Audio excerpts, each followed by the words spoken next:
So, all my dear students, in the previous class, we were discussed about the isotopes, isobars, and isotones, and atomic models. So, one atomic model was discussed, which is J.J. Thomson model. In 1898, 1898ನೇ ಇಸ್ವಿಯಲ್ಲಿ ಈ J.J. Thomson ಅವರು ಒಂದು ಮಾಡೆಲ್ನ propose ಮಾಡ್ತಾರೆ. ಕಾರಣಾಂತರಗಳಿಂದ ಆ model reject ಆಗುತ್ತೆ. ಯಾಕೆ ಅಂತಂದರೆ ಯಾವುದೇ ರೀತಿಯ ಎಕ್ಸ್ಪೆರಿಮೆಂಟಲ್ ಎವಿಡೆನ್ಸ್ಗಳು ಸಪೋರ್ಟ್ ಇಲ್ಲದೇ ಇರತಕ್ಕಂಥ ಕಾರಣಕ್ಕೋಸ್ಕರ ಆ ಮಾಡೆಲ್ ಏನಾಗುತ್ತೆ, ರಿಜೆಕ್ಟ್ ಆಗುತ್ತೆ. ಏನು ಮಾಡೆಲ್ನ ಡ್ರಾಬ್ಯಾಕ್ಸ್ ಏನಪ್ಪ ಅಂತ ಹೇಳಿದ್ರೆ, ಅವರೇನು ಹೇಳ್ತಾರಪ್ಪ J.J. ಥಾಮ್ಸನ್ ಅವರು ಅಂತ ಹೇಳಿದ್ರೆ, an atom consist of uniform sphere with positive electricity ಅಂತ ಹೇಳ್ತಾರೆ. An atom consist of uniform sphere with positive electricity. Any electrons are uniformly distributed ಅಂತ ಒಂದು ಹೇಳ್ತಾರೆ. ಸೊ ಅದರ ಜೊತೆಗೆ this model is called plum pudding model ಅಂತ ಕೂಡ ಕರೀತಾರೆ. ನಾನು ಹೇಳಿದ್ದೀನಿ ವಿಡಿಯೋದಲ್ಲಿ ಪಾಮ್ ಪಡ್ಡಿಂಗ್ ಮಾಡೆಲ್ ಅಂತ ಹೇಳ್ತೀವಿ. This model is similar to the watermelon, ಕಲ್ಲಂಗಡಿ ಹಣ್ಣು ಅಂತ ನಾವೇನು ಕರಿತೀವಲ್ಲ, ವಾಟರ್ ಮೆಲನ್ ಸಿಮಿಲರ್ ಆಗಿರುತ್ತೆ ಅಂತ ಕೂಡ ಹೇಳ್ತಾರೆ. So this model would explain only for the electrical neutrality of atoms. ಈ ಮಾಡೆಲಿಂದ ಎಲೆಕ್ಟ್ರಿಕಲ್ ನ್ಯೂಟ್ರಲಿಟಿ ಆಫ್ ಆಟಮ್ಸ್ಗಳ ಬಗ್ಗೆ ಮಾತಾಡ್ಬೋದು. ಎಲೆಕ್ಟ್ರಿಕಲ್ ನ್ಯೂಟ್ರಲಿಟಿ ಅಂತ ಹೇಳಿದ್ರೆ ಪಾಸಿಟಿವ್ ನೆಗೆಟಿವ್ ಪಾಸಿಟಿವ್ನ ನ್ಯೂಟ್ರಲಿಟಿ ಮಾಡುತ್ತೆ. ಒಂದು ಆಟಮ್ನಲ್ಲಿ ಫಂಡಮೆಂಟಲ್ ಪಾರ್ಟಿಕಲ್ಸ್ ಇದೆ, ನಾವು ಅದನ್ನು ಸ್ಟಡಿ ಮಾಡಿದ್ದೀವಿ. ಸೊ ಆಟಮ್ಸ್ಗಳ ನ್ಯೂಟ್ರಲಿಟಿನ ಮೇಂಟೈನ್ ಮಾಡಲಿಕ್ಕೆ ಮಾತ್ರ ಇದೊಂದು ಥಿಯರಿ. ಪಾಸಿಟಿವ್ ಇದ್ಮೇಲೆ ನೆಗೆಟಿವ್ ಇದೆ, ನೆಗೆಟಿವ್ ಇದ್ಮೇಲೆ ಪಾಸಿಟಿವ್ ಇದೆ ಅಂತ ಹೇಳುತ್ತೆ. ಎಲೆಕ್ಟ್ರಿಕಲ್ ನ್ಯೂಟ್ರಲಿಟಿ ಆಫ್ ಆಟಮ್ಸ್ ಬಗ್ಗೆ ಮಾತ್ರ ಹೇಳುತ್ತೆ. But this model fails to explain the emission spectrum of lines. Emission spectrum of ಲೈನ್ಸನ್ನು ಹೇಳಲಿಕ್ಕೆ ಈ ಒಂದು ಮಾಡೆಲ್ಲು ಫೇಲ್ ಆಗುತ್ತೆ, ಅಂದರೆ ಹೇಳಲಿಕ್ಕೆ ಸಾಧ್ಯ ಆಗಲ್ಲ. ಅದಕ್ಕೋಸ್ಕರ ಈ ಮಾಡೆಲ್ ಫೇಲ್ ಆಗುತ್ತೆ. ಯಾಕೆ ಅಂತ ಹೇಳಿದ್ರೆ ಇದಕ್ಕೆ ಯಾವುದೇ ರೀತಿಯ ಸಪೋರ್ಟಿಂಗ್ ಎಕ್ಸ್ಪೆರಿಮೆಂಟಲ್ ಎವಿಡೆನ್ಸ್ಗಳು ಸಿಗದೇ ಇರೋದೇ ಕಾರಣ ಸ್ಟಾಪ್ ಆಗ್ತದೆ. ಇದಾದ ಮೇಲೆ ಇಲ್ಲಿಗೆ J.J. ಥಾಮ್ಸನ್ ಮಾಡಲ್ಲು ರಿಜೆಕ್ಟ್ ಆಗುತ್ತೆ. J.J. ಥಾಮ್ಸನ್ ಮಾಡಲ್ಲು ರಿಜೆಕ್ಟ್ ಆಗಿದೆ. ಬಟ್ ಹಾಗಂತ ಎಕ್ಸಾಮಿಗೆ ಕೇಳಲ್ಲ ಅಂತ ಏನಿಲ್ಲ. ನಮಗೆ ಅಲ್ಲಿ ರಿಜೆಕ್ಟ್ ಆಗಿದೆ, ಇಲ್ಲಿ ರಿಜೆಕ್ಟ್ ಆಗುತ್ತೆ ಹಂಗೆ ಅನ್ಕೊಂಡಿಲ್ಲ. ಆ ಮಾಡಲ್ ಕೇಳಿದಾಗ ಅದು ಅವ್ರು ಏನು ಹೇಳಿದ್ರೆ ಆ ಪಾಯಿಂಟ್ಸ್ನ ಎಕ್ಸಾಮಿಗೆ ಬರೀಬೇಕಾಗತ್ತೆ. ಒಂದು ಇದಾದ ಮೇಲೆ 1911 1911ರಲ್ಲಿ ಲಾರ್ಡ್ ರುದರ್ಫೋರ್ಡ್ ಈ ಲಾರ್ಡ್ ರುದರ್ಫೋರ್ಡ್ ಕಂಡಕ್ಟಿಂಗ್ ಹೀಗೆ ಆಲ್ಫಾ ಪಾರ್ಟಿಕಲ್ ಸ್ಕ್ಯಾಟ್ರಿಂಗ್ ಎಕ್ಸ್ಪೆರಿಮೆಂಟ್ ಅಂತ ಹೇಳಿ lord Rutherford conducting an experiment which is alpha particle scattering experiment ಅಂತ ಕರಿತೀವಿ. ಸೊ 1911 ಇಸ್ವಿಯಲ್ಲಿ ಲಾರ್ಡ್ ರುದರ್ಫೋರ್ಡ್ ಅವರು ಆಲ್ಫಾ ಸ್ಕ್ಯಾಟರಿಂಗ್ ಎಕ್ಸ್ಪೆರಿಮೆಂಟನ್ನು ತಗೊಳ್ತಾರೆ. ಆಲ್ಫಾ ಸ್ಕ್ಯಾಟರಿಂಗ್ ಎಕ್ಸ್ಪೆರಿಮೆಂಟನ್ನು ಸ್ಟಾರ್ಟ್ ಮಾಡ್ತಾರೆ. ಸೊ ಇವ್ರು ಏನು ಹೇಳ್ತಾರೆ, ಆಲ್ಫಾ ಸ್ಕ್ಯಾಟರಿಂಗ್ ಎಕ್ಸ್ಪೆರಿಮೆಂಟನ್ನು ಮಾಡುವಾಗ ಅವ್ರು ಏನು ಮಾಡ್ತಾರೆ ಅಂತ ಹೇಳಿದ್ರೆ, ಹೈ ವೆಲಾಸಿಟಿ ಇರ್ತಕ್ಕಂಥ ಒಂದು ಆಲ್ಫಾ ಪಾರ್ಟಿಕಲ್ನ ಗೋಲ್ಡ್ ಫಾಯಿಲ್, ಗೋಲ್ಡ್ ಫಾಯಿಲ್ ಅಂದರೆ ಫಾಯಿಲ್ ಹಾಳೆ ಅಂತ, ಗೋಲ್ಡ್ ಅಂದರೆ ಬಂಗಾರ, ಒಂದು ಬಂಗಾರದ ಹಾಳೆ ಅಥವಾ ಒಂದು ಗೋಲ್ಡ್ ಫಾಯಿಲ್ ಮೂಲಕ ಪಾಸ್ ಮಾಡ್ತಾರೆ. ಪಾಸ್ ಮಾಡಿದಾಗ ಏನು ಅಬ್ಸರ್ವೇಷನ್ಸ್ ಬರುತ್ತಲ್ಲ, ಆ ಅಬ್ಸರ್ವೇಷನ್ಸನ್ನು ಬೇಸಿಸ್ ಆಗಿ ಇಟ್ಕೊಂಡು ಅವರು ಅವರು ರುದರ್ಫೋರ್ಡ್ ಅಟಾಮಿಕ್ ಮಾಡೆಲನ್ನು ಕೊಡ್ತಾ ಹೋಗ್ತಾರೆ. ಅಂದರೆ ಅದಕ್ಕೆ ನಾವೇನು ಹೇಳ್ತೀವಪ್ಪ ಅಂತ ಹೇಳಿದ್ರೆ, postulates of Rutherford atomic model ಅಂತ ಕೂಡ ಕರಿತೀವಿ. ಅಥವಾ ಇನ್ನೂ ಚೆನ್ನಾಗಿ ಹೇಳಬೇಕು ನಾವು ಅಂತ ಹೇಳಿದ್ರೆ, points of the Rutherford model, important points of the Rutherford model ಅಂತ ಕೂಡ ಕರಿತೀವಿ. ಸೊ ಅವ್ರೇನು ಮಾಡ್ತಾರೆ, in 1911 Lord Rutherford conducted an experiment by bombarding a very thin gold foil with high velocity alpha particles. ಈ ಅಬ್ಸರ್ವ್ ದಟ್ ಅವ್ರೇನು ಮಾಡ್ತಾರಪ್ಪ ಅಂತ ಹೇಳಿದ್ರೆ, ಸೊ ಒಂದು ಆಲ್ಫಾ ಪಾರ್ಟಿಕಲ್ಸ್ ಜನರಲಾಗಿ, ಸೊ ಹೈ ವೆಲಾಸಿಟಿ ಆಲ್ಫಾ ಪಾರ್ಟಿಕಲ್ಸ್ಗಳನ್ನ ಒಂದು ಥಿನ್ ಫಾಯಿಲ್ ಜಸ್ಟ್ ಲೈಕ್ ಹಾಳೆ, ಅಂದರೆ this is called as the gold foil ಅಂತ ಕರಿತೀವಿ. Gold foil clear gold foil. 1911 Rutherford ಅವರು ಮಾಡ್ತಕ್ಕಂಥ ಎಕ್ಸ್ಪೆರಿಮೆಂಟು ಆಲ್ಫಾ ಸ್ಕ್ಯಾಟ್ರಿಂಗ್ ಎಕ್ಸ್ಪೆರಿಮೆಂಟ್ ಅಂತ ಕರೀತಾರೆ. ಸೊ ಅವರೇನು ಮಾಡ್ತಾರೆ, ಈ conducted an experiment by using conducted experiment. So alpha particles ಅಂದರೆ by bombarding the alpha particles. So by ಅಥವಾ ಜನರಲ್ ವಿದ್ಯೆ ತಿನ್ ಗೋಲ್ಡ್ ಫಾಯಿಲ್ ಅಂತ ಕರಿತೀವಿ. ತಿನ್ ಗೋಲ್ಡ್ ಫಾಯಿಲ್ ಅಂದರೆ ಆಲ್ಫಾ ಪಾರ್ಟಿಕಲ್ಸ್ಗಳನ್ನ ಒಂದು ತಿನ್ ಗೋಲ್ಡ್ ಫಾಯಿಲ್ ಮೂಲಕ ಪಾಸ್ ಮಾಡ್ತಾರೆ. ಸೊ ಪಾಸ್ ಮಾಡೋರು ಏನು ಅಬ್ಸರ್ವ್ ಮಾಡ್ತಾರಪ್ಪ ಅಂದರೆ ಫಸ್ಟ್ನೇ ಪಾಯಿಂಟ್ ಅಬ್ಸರ್ವ್ ಮಾಡ್ತಾರೆ ಇಲ್ಲಿ ಹೇಳುವಾಗ, most of the alpha particles passed straight without any deflections. ಈ ರೀತಿ ಪಾಸ್ ಮಾಡಿದಾಗ most of the alpha particles passed straight line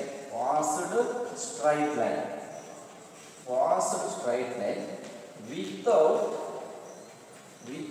any deflection.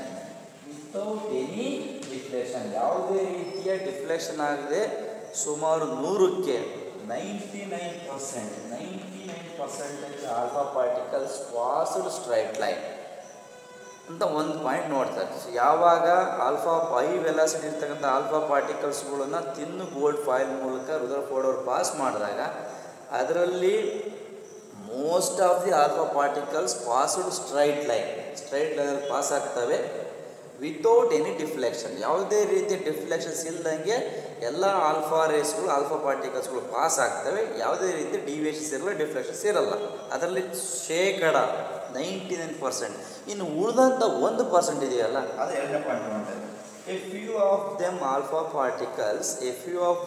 Alpha particles deflected from the original path. So ಈ ಕೆಲವೊಂದು ಏನಿದೆವಲ್ಲ ಇವು ಡಿಫ್ಲೆಕ್ಟ್ ಆಗ್ತದೆ ಅಂತ ಹೇಳ್ತಾರೆ. ಸೊ 99% ಆಫ್ ದಿ ಆಲ್ಫಾ ಪಾರ್ಟಿಕಲ್ಸ್ಗಳು ಡಿಫ್ಲೆಕ್ಟ್ ಆಗಲ್ಲ.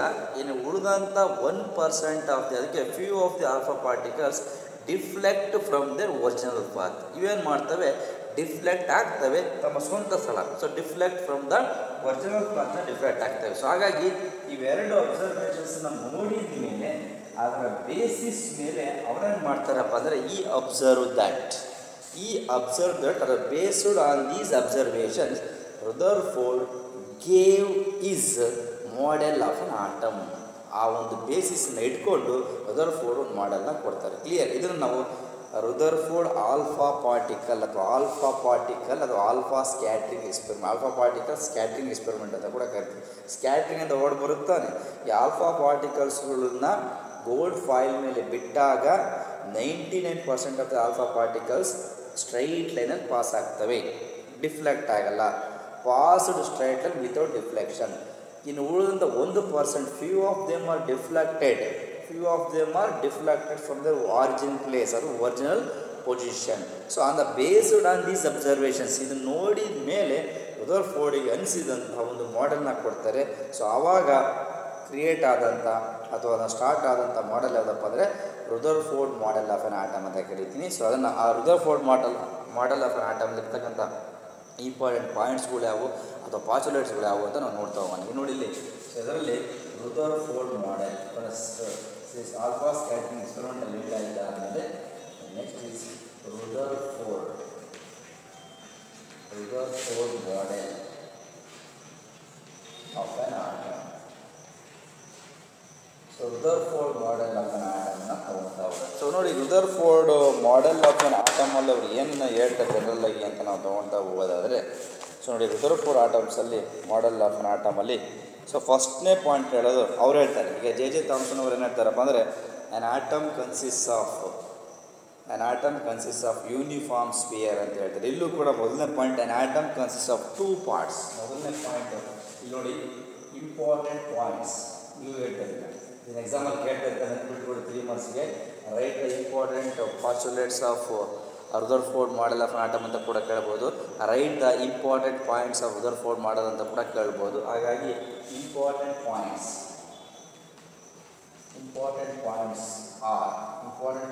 ಆರ್ ಅಂತ ಬೇರೆ ತಗೊಂಡು ಫಸ್ಟ್ ನೋಡಿ, ಮೊದಲನೇ point an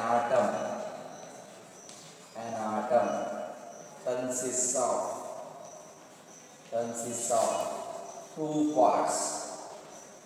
An atom consists of 2 parts known as an atom consists consists of two parts known as, ಒಂದು ಆಟಮಲ್ಲಿ ಎರಡು ಪಾರ್ಟ್ಸ್ ಇರುತ್ತೆ, known as nucleus and extra nuclear portion. Nucleus and extra nuclear portion. Clear? So ಮೊದಲನೇ point ಏನು ಹೇಳ್ತಾರೆ ಅಂದರೆ, an atom consists of two parts known as nucleus and extra nuclear portion. Clear? ಎರಡನೇ point ಏನು ಹೇಳ್ತಾರೆ, nucleus is present in the centre of atom. Nucleus ಎಲ್ಲಿರುತ್ತೆ, nucleus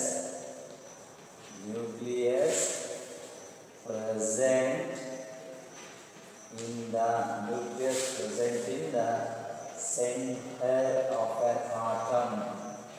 Nucleus present in the center of an atom that is massive. ದೊಡ್ಡನು. So ಹಾಗಾಗಿ nucleus ಎಲ್ಲಿರುತ್ತಪ್ಪ ಅಂದರೆ, nucleus present in the centre of an atom that is massive ಅಂತ ಎರಡನೇ point ಹೇಳ್ತಾರೆ. So ಮೂರನೇದು ಏನು ಹೇಳ್ತಾರಪ್ಪ ಅಂದರೆ, the positive charges of the nucleus is due to the protons. ಮೂರನೇ ಪಾಯಿಂಟ್ ಏನಪ್ಪ ಅಂದರೆ, the positive charges on the nucleus. The positive charges of the nucleus or on the nucleus. The positive charges on the nucleus is due to the protons. The positive charges on the nucleus is due to the protons. ಅಂತ ಕೂಡ ಹೇಳ್ತಾರೆ. ನೋಡ್ಕೊಳ್ಳಿ ಇಲ್ಲಿ.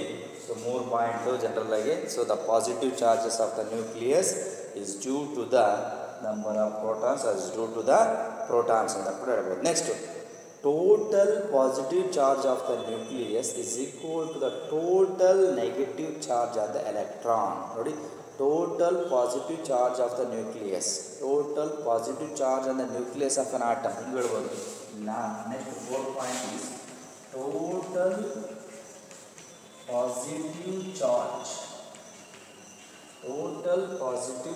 of the nucleus. Total positive charge of the nucleus is equal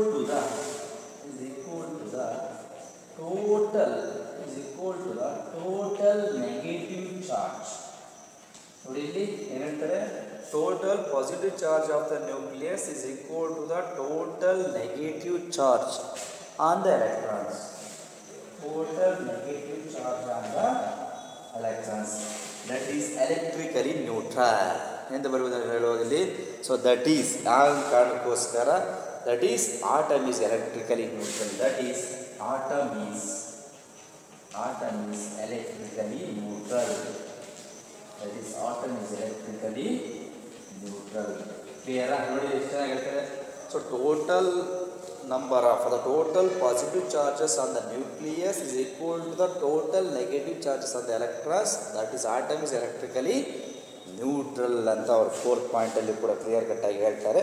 so ಅದಾದಮೇಲೆ electrons in the extra nuclear portions are not stationary. ಐದನೇ point ಬಂದ್ಬಿಟ್ಟು ನೋಡಿದ್ವಿ. So ಇಲ್ಲಿ ಎರಡು ಭಾಗ ಆಗುತ್ತೆ ನೆನ್ಪಿಟ್ಕೊಳ್ಳಿ, ಒಂದು ನ್ಯೂಕ್ಲಿಯಸ್ ಮತ್ತು ಎಕ್ಸ್ಟ್ರಾ ನ್ಯೂಕ್ಲಿಯರ್ ಪೋರ್ಷನ್ಸು. ನೋಡಿ, ನ್ಯೂಕ್ಲಿಯಸ್ ಮೇಲೆ ಡಿಗ್ರಿ ತೊಗೊಳ್ತೀವಿ. This is the nucleus, these are electrons. ನೆನ್ಪಿಟ್ಕೊಳ್ಳಿ, electrons are always revolving around the nucleus.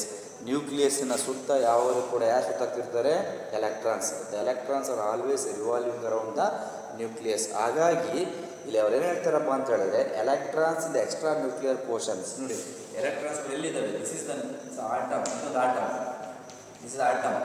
Atom having four parts. One is nucleus, the second one is the extra nuclear portion. ಎರಡು ಭಾಗ. ಒಂದು ಆಟಮಲ್ಲಿ Rutherford ಮಾಡೋದಿರೋದು, ಒಂದು atom ಅಂತ ಹೇಳಿದ್ರೆ atom ಎರಡು ಭಾಗ ಇದೆಯಪ್ಪ, ಒಂದು ನ್ಯೂಕ್ಲಿಯಸ್ ಮತ್ತೊಂದು ಎಕ್ಸ್ಟ್ರಾ ನ್ಯೂಕ್ಲಿಯರ್ ಪೋರ್ಷನ್ನು. So the electrons present in electrons present in the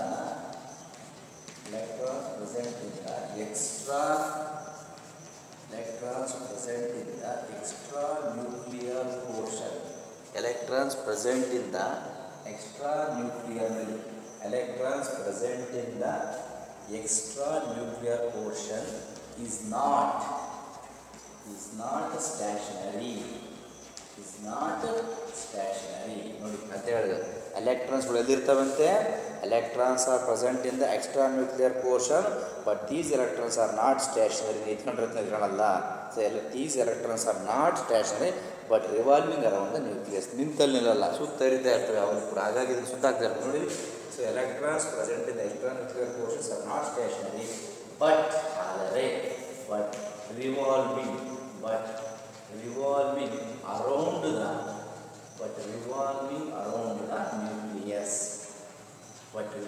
around the nucleus. That's all. These are the important points. And finally, Rutherford model of an atom is compared to the or similar to the. This model of an atom is similar to the solar system. So this model is similar to the. This model is similar to the solar system. Observe ಮಾಡಿ. Rutherford ಅವರು ತಮ್ಮ ಮಾಡೆಲ್ನ solar ಸಿಸ್ಟಮ್ಗೆ similar ಮಾಡ್ತಾರೆ, compare ಮಾಡ್ತಾರೆ. ಯಾಕೆ ಅಂತ ಹೇಳಿದ್ರೆ, here sun nucleus is nucleus and planets are electrons. ಪ್ಲಾನೆಟ್ಸ್ಗಳು ಎಲೆಕ್ಟ್ರಾನ್ಸ್. ನೋಡಿ ಇಲ್ಲಿ ಸನ್ನು ನ್ಯೂಕ್ಲಿಯಸ್ ಆಗಿರ್ತಾರೆ, ಪ್ಲಾನೆಟ್ಸ್ಗಳು ಎಲೆಕ್ಟ್ರಾನ್ಸ್ ಆಗಿರ್ತಾರೆ.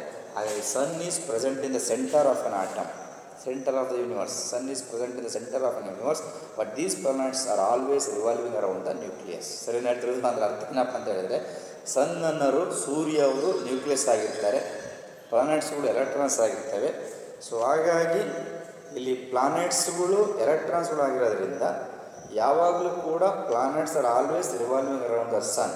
That indicates what here. ಅದೇನು ಹೇಳುತ್ತೆ ನಮಗೆ ಅಂತ ಹೇಳಿದ್ರೆ, ನ್ಯೂಕ್ಲಿಯಸ್ನ ಸುತ್ತ ಯಾವಾಗಲೂ ಎಲೆಕ್ಟ್ರಾನ್ಸ್ಗಳು ಸುತ್ತಾಗ್ತಾ ಇರ್ತವೆ. ಹಾಗಾಗಿ electrons are always revolving around the nucleus. ಅದೇ ರೀತಿ planets are always revolving around the sun. So ಆ ಒಂದು ಕಾರಣಕ್ಕೋಸ್ಕರ Rutherford model of an atom is similar to the solar system. So Rutherford model of an atom similar to the solar system. Sun is the nucleus, planets are the electrons. ಹಾಗಾಗಿ the planets are always revolving around the sun. ಈ ಒಂದು ಕಾನ್ಸೆಪ್ಟ್ನ ಹೇಳ್ತಾರೆ. That's all. ಇದು ಭಾಳ important. ಪ್ರತಿಯೊಂದು model ಇರ್ಬೋದು, ಪ್ರತಿಯೊಂದು ಥಿಯರಿ ಇರ್ಬೋದು. ಆ ಥಿಯರಿಯಲ್ಲಿ ಅಡ್ವಾಂಟೇಜಸ್ ಇದೆ, ಮೆರಿಟ್ಸು ಇರುತ್ತೆ ಮತ್ತು ಡಿಮೆರಿಟ್ಸ್ ಇರುತ್ತೆ. ಹಾಗಾಗಿ ರುದರ್ಫೋರ್ಡ್ ಅನಿಸಿದ್ದನ್ನು ಅವ್ರು ಹೇಳಿದ್ದಾರೆ. ಬಟ್ ಇಂಥ ಥಿಯರಿಲೂ ಕೂಡ ಅವರು ಡ್ರಾಬ್ಯಾಕ್ಸನ್ನು ಹೊಡಿಸ್ತಾರೆ. ನೆಕ್ಸ್ಟ್ ನಿಮಗೆ ಇಲ್ಲಿ ಬರುವಾಗ ನಿಮಗೆ demerits of Rutherford model of an atom ಅಂತ ಕೂಡ ಕರಿತೀವಿ. ಫಸ್ಟ್ 5 ಪಾಯಿಂಟ್ಸ್ನ ಕನ್ನಡ ನೆನ್ಪಿಟ್ಕೊಳ್ಳಿ. 1911 ಇಸ್ವಿಯಲ್ಲಿ ಲಾರ್ಡ್ ರುದರ್ಫೋರ್ಡ್ ಅವರು ಆಲ್ಫಾ ಪಾರ್ಟಿಕಲ್ ಸ್ಕ್ಯಾಟ್ರಿಂಗ್ ಎಕ್ಸ್ಪೆರಿಮೆಂಟನ್ನು ಮಾಡ್ತಾರೆ. ಹೈ ವೆಲಾಸಿಟಿ ಇರ್ತಕ್ಕಂಥ ಆಲ್ಫಾ ಪಾರ್ಟಿಕಲ್ಸ್ಗಳನ್ನ ಗೋಲ್ಡ್ ಫಾಯಿಲ್ಗೆ ಬೊಂಬಾರ್ಡ್ ಮಾಡಿದಾಗ ಅವ್ರು ನೋಡಿದಂಥ ಅಬ್ಸರ್ವೇಷನ್ ಏನಪ್ಪ ಅಂತ ಹೇಳಿದ್ರೆ, 99% of the alpha particles passed straight without any deflection. So 99% alpha ಪಾರ್ಟಿಕಲ್ಸ್ಗಳು ಆ ತಿನ್ನು ಗೋಲ್ಡ್ ಭಾಳ ತೆಳುವಂಥ ಗೋಲ್ಡ್ ಫಾಯಿಲ್ ಮೂಲಕ ಪಾಸ್ ಆಗ್ತವೆ. ಇನ್ನು ಉಳಿದಂಥ 1% ಓನ್ಲಿ 1% ಆಫ್ ದಿ ಆಲ್ಫಾ ಪಾರ್ಟಿಕಲ್ಸ್ಗಳು ಏನಾಗ್ತವೆ ಜನರಲ್ಲಾಗಿ ಅಂತ ಹೇಳಿದ್ರೆ, ಅವು ಮಾತ್ರ ಏನಾಗುತ್ತೆ ಡಿಫ್ಲೆಕ್ಟ್ ಆಗ್ತವೆ. So only 1% of the few of the alpha particles deflected from the original position. ತಮ್ಮ ಒರಿಜಿನಲ್ ಪೊಸಿಷನ್ ಏನಾಗ್ತವೆ ಡಿಫ್ಲೆಕ್ಟ್ ಆಗುತ್ತೆ. ಸೊ ಈ ಒಂದು observation, based on these observations ಈ gave on his model. That model is called as the Rutherford model of an atom ಅಂತ ಕೂಡ ಕರಿತೀವಿ. ಇಲ್ಲಿ ಪಾಯಿಂಟ್ಸ್ಗಳು ಕೇಳ್ತಾರೆ ಎಕ್ಸಾಮಲ್ಲಿ ನಿಮಗೆ. Right the important points of the Rutherford model of an atom ಅಂತ ಕೇಳಿದಾಗ ತಾವೇನು ಬರೀಬೇಕು, ಅವ್ರು ಅನಿಸಿದ್ದನ್ನು ಕರೆಕ್ಟಾಗಿ ಹೇಳ್ತಾ ಹೋಗ್ತಾರೆ. ಎಷ್ಟು ಚೆನ್ನಾಗಿ ಹೇಳ್ತಾರೆ ಅವ್ರಿಗೆ ನೋಡ್ಕೊಳ್ತಾ ಬಂದಿರುತ್ತೆ. ಆ್ಯನ್ ಆಟಮ್ ಕನ್ಸಿಸ್ಟ್ ಆಫ್, ಎಲ್ಲದೂ ಕೂಡ ಬೋರ್ಡಲ್ಲಿ ಬರ್ತೀನಿ. ಆ್ಯನ್ ಆಟಮ್, ಒಂದು ಆಟಮ್ ಅಂತ ತೊಗೊಳ್ತಾರೆ. An atom consist of 2 parts. One is nucleus and extra nuclear portion. ಒಂದು ಆಟಮಲ್ಲಿ 2 ಭಾಗ ಮಾಡ್ತಾರೆ ಅವರು. 2 ಭಾಗ ಮಾಡೋದಕ್ಕೆ ಪ್ರತಿಯೊಂದಕ್ಕೂ ಒಂದು ಹೆಸರನ್ನ ಕೊಡ್ತಾರೆ. ಒಂದು ನ್ಯೂಕ್ಲಿಯಸ್ ಆಗಿರುತ್ತೆ, ಮತ್ತೊಂದು ಎಕ್ಸ್ಟ್ರಾ ನ್ಯೂಕ್ಲಿಯರ್ ಪೋರ್ಷನ್ ಅಂತ ಕರೀತಾರೆ. ನ್ಯೂಕ್ಲಿಯಸ್ ಎಲ್ಲಿರುತ್ತೆ ಮತ್ತು ಎಕ್ಸ್ಟ್ರಾ ನ್ಯೂಕ್ಲಿಯರ್ ಪೋರ್ಷನ್ಸ್ ಯಾರು ಇರ್ತಾರೆ ಅಂತ ನೆಕ್ಸ್ಟ್ ಪಾಯಿಂಟಲ್ಲಿ ಹೇಳ್ತಾರೆ. ಮೊದಲನೇ ಪಾಯಿಂಟ್ ಏನಪ್ಪ ಅಂತ ಹೇಳಿದ್ರೆ ನಿಮಗೆ, an atom consist of 2 parts known as nucleus and extra nuclear portion. ಎರಡನೇದು, nucleus present in the centre of an atom. ಪ್ರತಿಯೊಂದು ಆಟಮ್ ತೊಗೊಂಡ್ರು, ಹೈಡ್ರೋಜನ್ ತಗೋ ಅಥವಾ ಲೀಥಿಯಂ ತಗೋ, ಬೆರಿಲಿಯಂ ತಗೋ, ಹೀಲಿಯಂ ತಗೋ, ಎನಿ ಕೈಂಡ್ ಆಫ್ ಎಲಿಮೆಂಟ್ಸ್, ಯಾವ ರೀತಿಯ ಎಲಿಮೆಂಟ್ಸನ್ನು ನೀವು ತಗೊಂಡ್ರೂ ಕೂಡ ನ್ಯೂಕ್ಲಿಯಸ್ ಎಲ್ಲಿರುತ್ತಪ್ಪ ಅಂದರೆ nucleus is always present in the centre of an atom, that is massive. ಎಲೆಕ್ಟ್ರಾನ್ಸ್ಗಳಿಗೆ ಕಂಪೇರ್ ಮಾಡಿದ್ರೆ nucleus is always massive then compared to electrons. ಎಲೆಕ್ಟ್ರಾನ್ಸ್ಗಳನ್ನ ಕಂಪೇರ್ ಮಾಡಿದ್ರೆ ನ್ಯೂಕ್ಲಿಯಸ್ ಮ್ಯಾಸಿವ್, ದೊಡ್ಡಕ್ಕಿರ್ತಾನೆ. ಮ್ಯಾಸಿವ್ ಅಂದರೆ ದೊಡ್ಡವ, ದಪ್ಪ ಇರ್ತಾನೆ. ಮ್ಯಾಸಿವ್ ಅಂದರೆ ಒಂದು ಸೈಜ್ ಇದೆ, ಲೆಂತ್ ಇದೆ, ಸೈಜ್ ಇದೆ, ತೂಕ ಇದೆ, ಮಾಸ್ ಇದೆ ಅಂತ ಹೇಳ್ತೀವಿ. ಮಾಸ್ ಇಸ್ ಕಾಲ್ಡ್ ಮ್ಯಾಸಿವ್ ಅಂತ ಹೇಳ್ಬೋದು. ಓಕೆ, ಖಂಡಿತವಾಗ್ಲು ಮ್ಯಾಸಿವ್ ಮೀನ್ಸ್ ಮಾಸ್. ಹಾಗಾಗಿ ಅದು ಸೆಂಟರ್ ಆಫ್ ಅನ್ ಆಟಮಲ್ಲಿ ಇರೋದ್ರಿಂದ, present in centre of an atom ಇರೋದ್ರಿಂದ ದಟ್ ಈಸ್ ಮ್ಯಾಸಿವ್. ಎರಡನೇ ಪಾಯಿಂಟ್. ಮೂರನೇ ಪಾಯಿಂಟ್ ಅವ್ರು ಏನು ಹೇಳ್ತಾರಪ್ಪ ಅಂತ ಹೇಳಿದ್ರೆ, ಈ ಪಾಸಿಟಿವ್ ಚಾರ್ಜ್ ಅಂತ ಬರುತ್ತಲ್ಲ, positive charges of the nucleus. ಈ ನ್ಯೂಕ್ಲಿಯಸ್ಸಲ್ಲಿ ಯಾವುದು ಪಾಸಿಟಿವ್ ಚಾರ್ಜಸ್ ಇರುತ್ತಲ್ಲ, the positive charge should be depending up on the number of electrons, number of protons.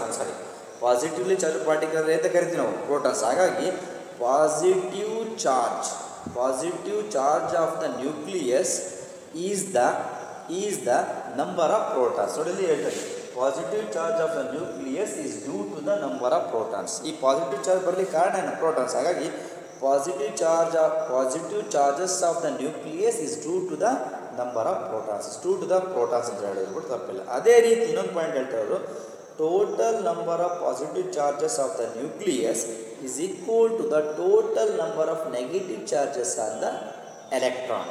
Total number of positive charges ನ್ಯೂಕ್ಲಿಯಸ್ಸಲ್ಲಿ ಇದೆಯೋ ಅಷ್ಟೇ ನಂಬರ್ ಆಫ್ ಎಲೆಕ್ಟ್ರಾನ್ಸ್ಗಳಿಗೆ ಸರಿ ಸಮಾನ. ಹಾಗಾಗಿ total number of positive charges of the nucleus is equal to the total number of negative charges on the electrons.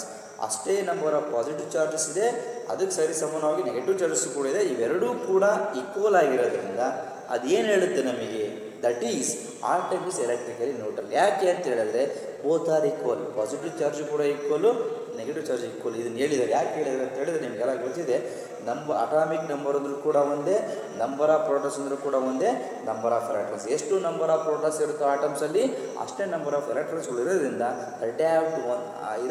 V can call it as the electrical neutrality ಅಂತ ಕರಿತೀವಿ. So electrical ನ್ಯೂಟ್ರಲಿಟಿ ಅನ್ನೋ ವರ್ಡ್ನ ಬಳಸಬೇಕು ಅಂತ ಹೇಳಿದ್ರೆ the equal number of protons and equal number of electrons ಖಂಡಿತವಾಗಲು. Atomic number ಅಂತ ಹೇಳಬೇಕು ಅಂತ ಹೇಳಿದ್ರೆ ಈಕ್ವಲ್ ನಂಬರ್ ಆಫ್ ಪ್ರೋಟಾನ್ಸ್ ಮತ್ತು ಈಕ್ವಲ್ ನಂಬರ್ ಆಫ್ ಎಲೆಕ್ಟ್ರಾನ್ಸ್ ಇದ್ದರೆ ಮಾತ್ರ ನಾವು ಅದನ್ನು ಅಟಾಮಿಕ್ ನಂಬರ್ ಅಂತ ಕರಿತೀವಿ. ಆ ಪಾಯಿಂಟ್ ಅವ್ರು ಹೇಳ್ತಾರೆ ಸ್ನೇಹಿತರೆ.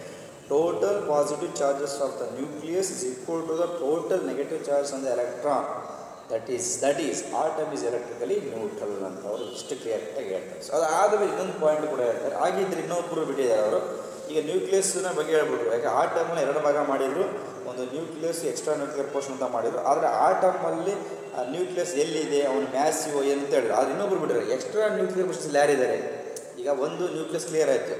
ಆಟಮಲ್ಲಿ ಇನ್ನೊಂದು ಭಾಗ ಇದೆಯಲ್ಲ. ಸೊ ಇನ್ನೊಂದು ಭಾಗ ಯಾವುದಪ್ಪ ಅಂದರೆ ಎಕ್ಸ್ಟ್ರಾ ನ್ಯೂಕ್ಲಿಯರ್ ಪೋರ್ಷನ್. ಈ ಎಕ್ಸ್ಟ್ರಾ ನ್ಯೂಕ್ಲಿಯರ್ ಪೋರ್ಷನ್ಸಲ್ಲಿ ಯಾರಿದ್ದಾರೆ? ಎಕ್ಸ್ಟ್ರಾ ನ್ಯೂಕ್ಲಿಯರ್ ಪೋರ್ಷನ್ನಲ್ಲಿ ಎಲೆಕ್ಟ್ರಾನ್ಸ್ ಇದ್ದಾವೆ. ನೋಡಿರಿ, electrons present in the extra nuclear portion is not stationary. ನೆನ್ಪಿಟ್ಕೊಳ್ಳಿ. ಸೊ ಎಕ್ಸ್ಟ್ರಾ ನ್ಯೂಕ್ಲಿಯರ್ ಪೋರ್ಷನಲ್ಲಿ ಇರ್ತಕ್ಕಂಥ ಎಲೆಕ್ಟ್ರಾನ್ಸ್ಗಳು ಯಾವುದೇ ಕಾರಣಕ್ಕೂ ಸ್ಟೇಷನರಿ ಅಲ್ಲ. ನೆನ್ಪಿಟ್ಕೊಳ್ಳಿ. ಸ್ಟೇಷನರಿ ನಿಂತಲ್ಲೇ ನಿಲ್ಲಬೇಕು, ಅಲ್ಲೇ ನಿಂತ್ಕೋಬೇಕು, ಎಲ್ಲೂ ಹೋಗಬಾರ್ದು, ಮೂಮೆಂಟ್ ಇರಬಾರ್ದು. ಸೊ ಮೂಮೆಂಟ್ ಇದ್ದರೆ ಅದು ಸ್ಟೇಷನರಿ. ಮೂಮೆಂಟ್ ಇಲ್ಲ ಅಂದರೆ ಆ್ಯಸ್ ಇಟ್ ಈಸ್ ಅಲ್ಲೇ ಇರಬೇಕು ಅಂತ ಹೇಳ್ತಾರೆ. ಖಂಡಿತವಾಗಲಿಲ್ಲ. ಎಲೆಕ್ಟ್ರಾನ್ಸ್ ಯಾವಾಗಲೂ ಮೂವ್ ಆಗ್ತಿರ್ತವೆ. ಹಾಗಾಗಿ ಹೇಳ್ತಾರೆ ಎಕ್ಸ್ಟ್ರಾ ನ್ಯೂಕ್ಲಿಯರ್ ಪೋರ್ಷನ್ಸಲ್ಲಿ ಇರ್ತಕ್ಕಂತಹ ಎಲೆಕ್ಟ್ರಾನ್ಸ್ಗಳು ಸ್ಟೇಷನರಿ ಅಲ್ಲ. ಸೊ ಅಲ್ಲಿ electrons present in the extra nuclear portions are not stationary. ಆದರೆ but these electrons are always revolving around the nucleus ಅಂತ ಪಾಯಿಂಟ್ಸನ್ನು ಕೊಡ್ತಾರೆ. ಇಷ್ಟೆಲ್ಲ ಪಾಯಿಂಟ್ಸನ್ನು ಕೊಟ್ಟಾದಮೇಲೆ ಅವರು ತಮ್ಮ ಮಾಡೆಲ್ನ ಸೋಲಾರ್ ಸಿಸ್ಟಮ್ಗೆ ಕಂಪೇರ್ ಮಾಡ್ತಾರೆ. ಯಾಕೆ ಅಂತ ಹೇಳಿದ್ರೆ ಅಲ್ಲಿ sun is the nucleus and planets are the electrons. So planets are always revolving around the sun. ಹಾಗಾಗಿ ಇದೊಂದು ಪಾಯಿಂಟ್ ಕ್ಲಿಯರ್ ಕಟ್ಟಾಗಿ ಹೇಳ್ತಾರೆ. ಯಾವಾಗಲೂ ಕೂಡ ನ್ಯೂಕ್ಲಿಯಸ್ಸು ಎಲೆಕ್ಟ್ರಾನ್ಸನ್ನು ಸುತ್ತರಿಯಲ್ಲ. ಸೊ ನ್ಯೂಕ್ಲಿಯಸ್ಸನ್ನು ಯಾರು ಸುತ್ತಾಕ್ತಾರೆ? Electrons are always revolving around the nucleus ಅಂತ ಒಂದು ಪಾಯಿಂಟನ್ನ ಕ್ಲಿಯರ್ ಕಟ್ಟಾಗಿ ಹೇಳ್ತಾರೆ. So this are the important merits, ಅದು important points of the Rutherford model ಅಂತ ಕೂಡ ಅವ್ರು ಹೇಳಿ ತಮ್ಮ ಸಿಸ್ಟಮ್ನು ಕೂಡ ಅವರು ಯಾವುದಕ್ಕೆ ಕಂಪೇರ್ ಮಾಡ್ತಾರಪ್ಪ ಅಂತ ಹೇಳಿದ್ರೆ, ಸೊ ಅವರು ಮಾಡಿದಂಥ ಏನಿದೆಯಲ್ಲ ಜನರಲ್ ಆ ಮಾಡೆಲ್ನ, so this model can be compared to the similar to the solar system ಹೇಳ್ತಾರೆ. ಅದಾದ ಮೇಲೆ ಹೇಳಿದ್ದೀನಲ್ಲ, ಪ್ರತಿಯೊಂದು ಥಿಯರಿ ಇರ್ಬೋದು, ಮಾಡೆಲ್ ಇರ್ಬೋದು, ಆ ಮಾಡೆಲ್ನ ನಾವು ಪಾಯಿಂಟ್ಸ್ಗಳನ್ನ ಹೇಳ್ತೀವಿ, ಎಲ್ಲದನ್ನು ಕೂಡ ಎಕ್ಸ್ಪ್ಲೈನ್ ಮಾಡ್ತೀವಿ ಇಂಪಾರ್ಟೆಂಟ್ ಪಾಯಿಂಟ್ಸ್ನ. ಅದರ ಪ್ರತಿಯೊಂದು ಥಿಯರಿ ಅಥವಾ ಅಟಾಮಿಕ್ ಮಾಡೆಲ್ಗೆ ಸೊ ಕೆಲವೊಂದು ಡ್ರಾಬ್ಯಾಕ್ಸ್ ಇರುತ್ತೆ. ನೆಕ್ಸ್ಟ್ ಪಾಯಿಂಟ್ ಸ್ಟಾರ್ಟ್ ಆಗೋದು ಡ್ರಾಬ್ಯಾಕ್ಸ್ ಆಫ್ ರುದರ್ಫೋರ್ಡ್ ಮಾಡೆಲ್. ಏನು ಡ್ರಾಬ್ಯಾಕ್ಸ್? ಈ ಥಿಯರಿ ಎಲ್ಲ ಸಾಧ್ಯ ಇದೆಯಾ ಕಂಡು ನೋಡಿ, ಈ ಪಾಯಿಂಟ್ಸ್ಗಳು ನೋಡ್ಕೊಳ್ಳಿ. ಸೊ ನೆಕ್ಸ್ಟ್ ಕಾನ್ಸೆಪ್ಟ್ ಬಂದ್ಬಿಟ್ಟು ಇಷ್ಟು ಪಾಯಿಂಟ್ಸ್ನ ಕ್ಲಿಯರ್ ಕಟ್ಟಾಗಿ ಹೇಳಿದ್ರು. ಅವ್ರ ಮಾಡೆಲ್ನ ಕೂಡ ಸ್ಕ್ಯಾಟ್ರಿಂಗ್ ಎಕ್ಸ್ಪೆರಿಮೆಂಟಿಂದ, ಆಲ್ಫಾ ಸ್ಕ್ಯಾಟ್ರಿಂಗ್ ಎಕ್ಸ್ಪೆರಿಮೆಂಟಿಂದ ಮಾಡಲ್ ಎಕ್ಸ್ಪ್ರೆಸ್ ಮಾಡಿದ ಅಬ್ಸರ್ವೇಷನ್ಸ್ ಎಲ್ಲ ನೋಡಿಕೊಂಡ್ರು. ಅದೆಲ್ಲ ಆಲ್ಫಾ ಸ್ಕ್ಯಾಟ್ರಿಂಗ್ ಎಕ್ಸ್ಪೆರಿಮೆಂಟನ್ನು ಯೂಸ್ ಮಾಡಿಕೊಂಡು ಬೇಕಾದಂಥ ರುದರ್ಫೋರ್ಡ್ ಮಾಡೆಲ್ಸ್ಗಳನ್ನೆಲ್ಲ ಎಕ್ಸ್ಪ್ರೆಸ್ ಮಾಡಿದರು. ಅದರ ಜೊತೆಗೆ ಅವ್ರು ಏನು ಕೊಟ್ಟರು, ತಮ್ಮ ಮಾಡೆಲ್ನ ಸೋಲಾರ್ ಸಿಸ್ಟಮ್ ಕಂಪೇರ್ ಮಾಡಿದ್ರು. ಇದೆಲ್ಲ ಆದಮೇಲೆ ಮತ್ತು ಈ ಥಿಯರಿ ಎಲ್ಲ ಸಾಧ್ಯ ಇದೆ, ಈ ಮಾಡೆಲ್ ಎಲ್ಲ ಸಾಧ್ಯ ಇದೆ ಅಂತ ಒಂದು ಕ್ವಶನ್ಸ್ ಕ್ರಿಯೇಟ್ ಆಯಿತು. ಆ ಕ್ವಶನ್ಸ್ ಕ್ರಿಯೇಟ್ ಆದಾಗ ನೆಕ್ಸ್ಟು ಬಂದಂಥ ಕಾನ್ಸೆಪ್ಟ್ ಯಾವುದಪ್ಪ ಅಂತ ಹೇಳಿದ್ರೆ ಡ್ರಾಬ್ಯಾಕ್ಸ್ ಅಂತ ಬರುತ್ತೆ. Next is called drawbacks. Next drawbacks failures ಅಂತ ಕರಿತೀವಿ. Drawbacks of Rutherford model of an atom ಅಂತ ಕೂಡ ಹೇಳ್ತೀವಿ, ಅಥವಾ ಡಿಮೆರಿಟ್ಸ್ ಆಫ್ ರುದರ್ಫೋರ್ಡ್ ಮಾಡೆಲ್ ಅಂತ ಕೂಡ ಹೇಳ್ತೀವಿ. ಏನು ಡಿಮೆರಿಟ್ಸ್ ಇರಲಿ, ಈ ಮಾಡೆಲ್ ಎಲ್ಲ ಸಾಧ್ಯ ಇಲ್ಲ. ಫಸ್ಟ್ನೇ ಡಿಮೆರಿಟ್ ಏನಪ್ಪ ಅಂದರೆ it fails to explain the distribution of electrons around the nucleus. ಹಿಂಗೇ ಇರುತ್ತೆ ಅಂತ ಹೇಳೋಕ್ಕಾಗಲ್ಲ, ನೆನ್ಪಿಟ್ಕೊಳ್ಳಿ. ಇಟ್ ಫೇಲ್ಸ್ ಟು ಎಕ್ಸ್ಪ್ಲೈನ್, ಫಸ್ಟ್ನೇ ಪಾಯಿಂಟ್ ಮೊದಲನೇ ಇದು demerit. It fails to explain, it fails to explain the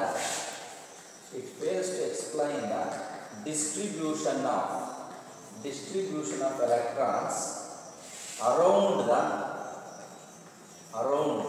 nucleus. First point ಅಂದರೆ ಎಲೆಕ್ಟ್ರಾನ್ಸ್ಗಳು ನ್ಯೂಕ್ಲಿಯಸಲ್ಲಿ ಇದೇ ರೀತಿ ಡಿಸ್ಟ್ರಿಬ್ಯೂಟ್ ಆಗಿದೆ ಅಂತ ಹೇಳಕ್ಕೆ ಫೇಲ್ ಆಗುತ್ತೆ. It fails to explain the distribution of electrons around the nucleus. ಒಂದು ಫೇಲ್. ಎರಡನೇ ಫೇಲ್ ಏನಪ್ಪ, it fails to explain the electromagnetic theory. It fails to explain electromagnetic theory. ಎರಡನೇ ಪಾಯಿಂಟ್ ಏನಪ್ಪ ಅಂದರೆ it fails to explain the electromagnetic theory. It fails to explain the electromagnetic theory was given by Maxwell. ನೆನ್ಪಿಟ್ಕೊಳ್ಳಿ. So ಫಸ್ಟ್ನೇದು it fails to explain the distribution of electrons around the nucleus. ಎಲ್ಲಿ fail ಆಗ್ತಿದೆ ಅಂತ ಹೇಳಿದ್ರೆ Rutherford model. So ನ್ಯೂಕ್ಲಿಯಸ್ಸಲ್ಲಿ ಇಷ್ಟೇ electrons distribute ಆಗಿದೆ ಅಂತ ಹೇಳಲಿಕ್ಕೆ ಒಂದು ಫೇಲ್ ಆಯಿತು. ಎರಡನೇ ಫೇಲ್ ಏನು ಹೇಳ್ತಾರಪ್ಪ ಅಂದರೆ it fails to explain the electromagnetic theory by Maxwell electromagnetic ಥಿಯರಿನೂ ಕೂಡ ಇದು ಎಕ್ಸ್ಪ್ಲೇನ್ ಮಾಡಲಿಕ್ಕೆ ಆಗಲ್ಲ. ಯಾಕೆ ಅಂತ ಹೇಳಿದಾಗ ಅಲ್ಲಿ ಹೇಳ್ತೀನಿ, ಎಲೆಕ್ಟ್ರೋಮ್ಯಾಗ್ನೆಟಿಕ್ ವೇವ್ಸ್ ಅಂತ ಬರುತ್ತೆ. ಅಲ್ಲಿ ಎಲೆಕ್ಟ್ರೋಮ್ಯಾಗ್ನೆಟಿಕ್ ವೇವ್ಸ್ ಅಂತ ಹೇಳಿದಾಗ the light is transparent, the light is transmitted ಅಂತ ಕರಿತೀವಿ. Light is transmitted in the form of wave is associated with oscillating electric field and magnetic field are called as the electromagnetic waves ಅಂತ ಕೂಡ ಕರಿತೀವಿ. ಅದನ್ನು electromagnetic radiations ಅಂತ ಕೂಡ ಕರಿತಾ ಹೋಗ್ತೀವಿ. ಸೊ ಆ ಒಂದು ಕಾರಣಕ್ಕೋಸ್ಕರ ನೆನಪಲ್ಲಿ ಇಟ್ಕೊಳ್ಳಿ, ಇದು ಎಲೆಕ್ಟ್ರೋಮ್ಯಾಗ್ನೆಟಿಕ್ ಥಿಯರಿನ ಎಕ್ಸ್ಪ್ಲೇನ್ ಮಾಡಲ್ಲ. ಎರಡು ಪಾಯಿಂಟ್. ಮೂರನೇದು it fails to explain the existence of spectral lines. ಇನ್ನೊಂದೇನಪ್ಪ ಅಂದರೆ it fails to explain the existence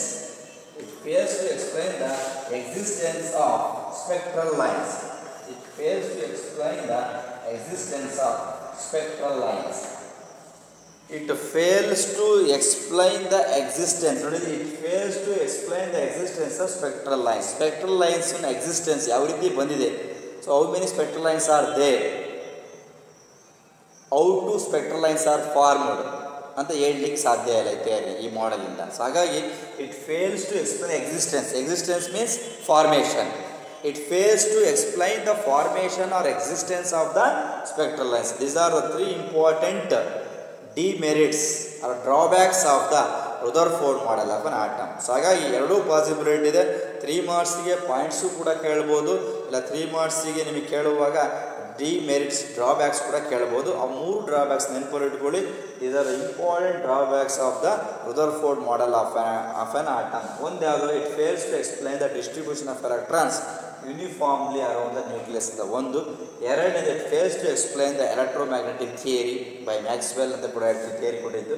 ಮೂರನೇದು it fails to explain the existence of the spectral line. That's all. ಇಲ್ಲಿಗೆ ರುದರ್ಫೋರ್ಡ್ ಮಾಡೆಲ್ ಆಫ್ ಅನ್ ಆಟಮ್ನ important ಪಾಸ್ಯುಲೇಟ್ಸ್ಗಳು ಆಯಿತು ಮತ್ತು ಅದರ demerits ಕೂಡ ಕಂಪ್ಲೀಟ್ ಆಯಿತು. ಸೊ ಹಾಗಾಗಿ ಇಷ್ಟು ಪಾಯಿಂಟ್ಸನ್ನು ನೀವು ಕ್ಲಿಯರ್ ಕಟ್ಟಾಗಿ ನೋಡಿಕೊಂಡ್ರೆ ಸೊ ವೆಲ್ ಆ್ಯಂಡ್ ಗುಡ್ ಅಂತ ನಾನು ಹೇಳ್ತಾ ಹೋಗ್ತೀನಿ.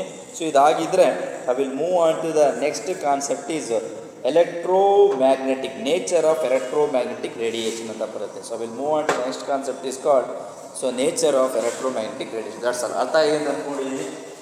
ಎಷ್ಟು ನೀವು ನೋಡ್ಕೊಳ್ಳಿ. ಸೊ ಜೆ ಥಾಮ್ಸನ್ ಮಾಡೆಲ್ಲು, ಅದರ ಜೊತೆಗೆ Rutherford model of an atom, important points of Rutherford model of an atom and drawbacks of Rutherford model of an atom, ಇಷ್ಟು ನೋಡ್ಕೊಳ್ಳಿ. ಇದಾಗಿದ್ರೆ I will move on to the next one is nature of electromagnetic radiation. Next concept is nature of electromagnetic radiation. ನೋಡಿ, so nature of electromagnetic radiation ಅಂತ ಕೂಡ ಕರಿತೀವಿ, electromagnetic waves ಅಂತ ಕೂಡ ಕರಿತೀವಿ. ಸೊ ನೋಡಿ, ನೇಚರ್ ಆಫ್ ಎಲೆಕ್ಟ್ರೋಮ್ಯಾಗ್ನೆಟಿಕ್ ರೇಡಿಯೇಷನ್ಸ್ ಅಂತ ಹೇಳಿದ್ರೆ according to Maxwell theory of light, ಯಾರ ಪ್ರಕಾರಪ್ಪ ಅಂತ ಹೇಳಿದ್ರೆ according to Maxwell theory of light. So Maxwell theory ಪ್ರಕಾರ, according to Maxwell theory of light, light is transmitted in the form of electromagnetic waves. Nodili, according to Maxwell theory of light, light is transmitted in the form of wave. Nodili, electromagnetic radiation ಅಂತ ಹೇಳಿದ್ರೆ according to ಮ್ಯಾಕ್ಸ್ವೆಲ್ನ theory ಪ್ರಕಾರ light is transmitted, ಖಂಡಿತ transmitted. ಯಾವ ಫಾರ್ಮಲ್ಲಿ? Light is transmitted in the form of electromagnetic waves and are associated with. Light is transmitted in the form of waves and R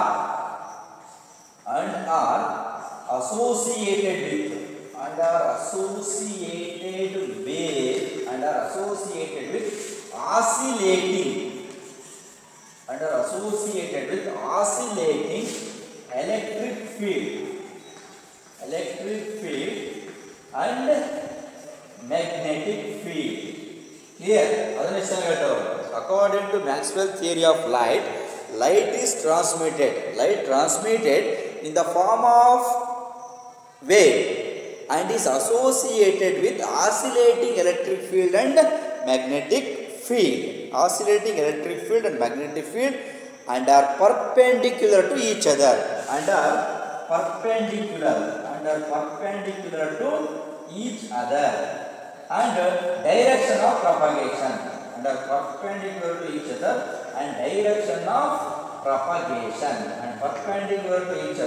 and direction of propagation, such waves or such radiations are called as the electromagnetic radiation. What are electromagnetic radiations? The radiations are waves associated with oscillating electric field and magnetic field and are perpendicular to each other and direction of propagation.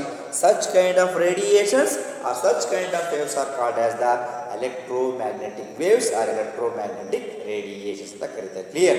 So ಮ್ಯಾಕ್ಸ್ವೆಲ್ನ theory ಪ್ರಕಾರ light transmit ಆಗುತ್ತೆ. ಯಾವ ಫಾರ್ಮಲ್ಲಿ ಆಗುತ್ತೆ? Wave ಫಾರ್ಮಲ್ಲಿ. Light is transmitted in the form of wave.